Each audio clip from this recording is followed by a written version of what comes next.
New call to stop gun violence this morning after the deadly shooting of 2 teenagers at a Halloween party in National City. Thanks for joining us at 6 a.m. I'm Eric Connard. And I'm Netta Iranpour. Police are still trying to find the people responsible as more details come out about the victims. CBS 8's Dana Marie McNichol joining us live in National City now with what we're learning. Good morning. Good morning, Eric and Netta. 2 lives lost way too soon, and now we're learning the identity of them. A 16-year-old girl, Jillian Del Valle, and Edwin Barrera. Now, we spoke to community leaders in response to this, activists against gun violence here in the community of National City, and they have a message for the teens. I would tell any kid that is hanging around with the wrong crowd, you step away, stick to your education. Get into sports. We need more after-school program activities. Now, you just heard from Marcos Navarro, a community activist who continues to see gun violence grow, even losing his nephew just a few months ago. National City's mayor shared with us a statement saying that the city cannot become desensitized to gun violence and offered prayers to the victims and their families. Now, we also spoke to the mother of Jillian Del Valle, who has faced heartbreak before. She's now lost 2 daughters to gun violence. She says she was holding her daughter's hand when she took her last breath over the weekend. Jillian's mom says her daughter had just turned 16 and was preparing for college, also trying to turn her life around after her sister was killed. That was just 2 years ago. Her 19-year-old sister, Janessa, was also murdered, shot by a gang member in the streets right in front of their own home. Janessa's killer is now behind bars, but this morning, National City Police say they're working tirelessly to find out who killed the 2 teens. Anyone with information is urged to call the National City Police Department, where I am now. If you'd like to remain anonymous, you can always call Crime Stoppers. I'm Dana Marie McNichol, coming to you live from National City. Dana Marie, thank you. This morning, 22 people are facing charges accused of gang activity at a local grocery store, and some remain at large. Authorities say employees at Mike's Market in Mountain View worked with gang members to facilitate drug sales. They also say employees stole nearly $2 million in food assistance benefits. Prosecutors describe the store as a crime den. Police say they received countless calls about crime in and around the market over the years, including 3 homicides within a block of the store. Nearly all defendants made their first court appearance yesterday. Authorities are still looking for 7 people believed to be involved. San Diego city leaders are declaring housing a human right. The city council voted to request the city attorney's office to work a resolution to address homelessness here. The council is also working to strengthen permanent protections for renters. It was only discussed, no vote was taken.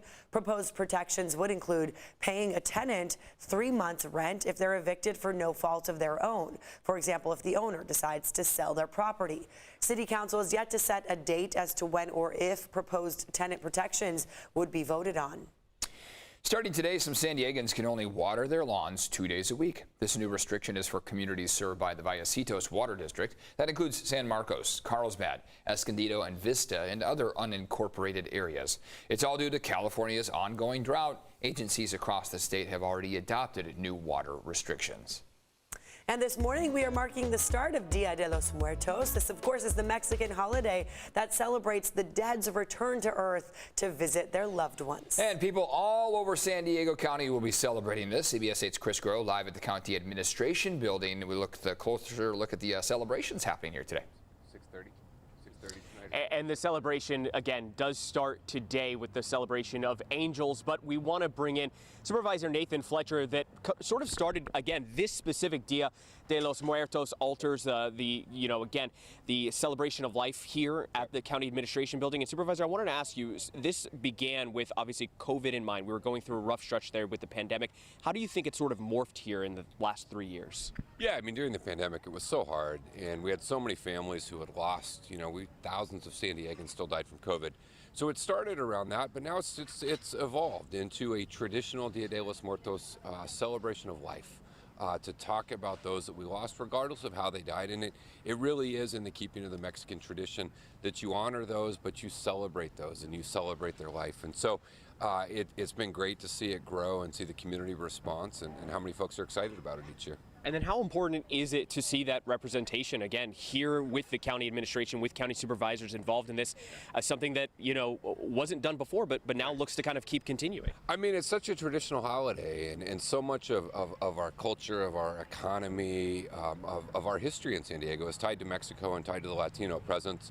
And, you know, I certainly know, living in a culturally Latino household, how important it is.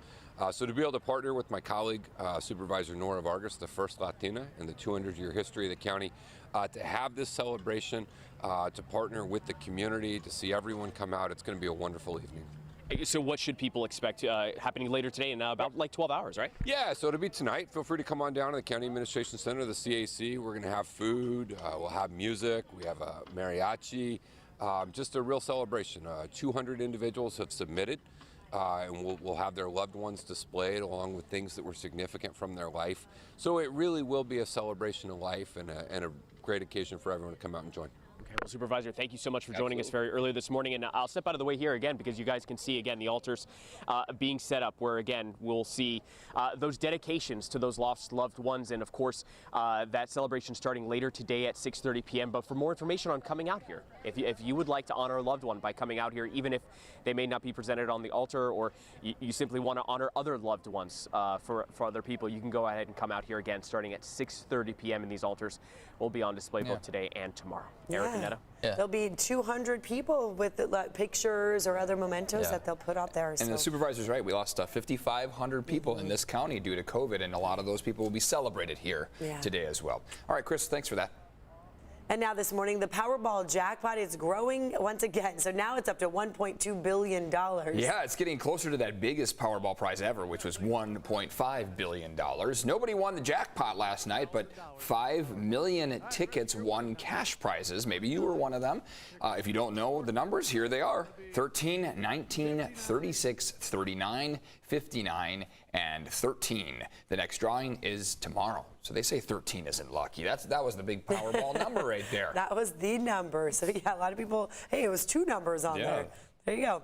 All right, let's send it over to Evan. So yeah, as far as numbers go with our forecast, a cool down, huh? Yeah, very much so. I mean, between now and Thursday, we are dropping by, in some cases, 20 degrees in total. Yesterday was perfectly comfortable, very mild out there, beautiful sunset, and now temperatures are dropping by, in some cases, close to 10 degrees. Forecast highs in the mid-60s along your coastline, low 70s inland, 60s for the mountaintops. We've got that cloud cover surging onshore, so don't be too surprised if you encounter a few more clouds today than you did, say, yesterday. And we already see on most of our views outside that those clouds are increasing in their intensity, that marine layer pushing them onshore, also bringing that cooler marine air to the coastline and all the way across the county. So we're seeing a wind really pick up. There's a wind advisory that has taken effect at 4 p.m. today. It'll last through midnight across the mountains and deserts where wind is going to be most intense. Today is going to be a dry day. Clouds are going to increase, though.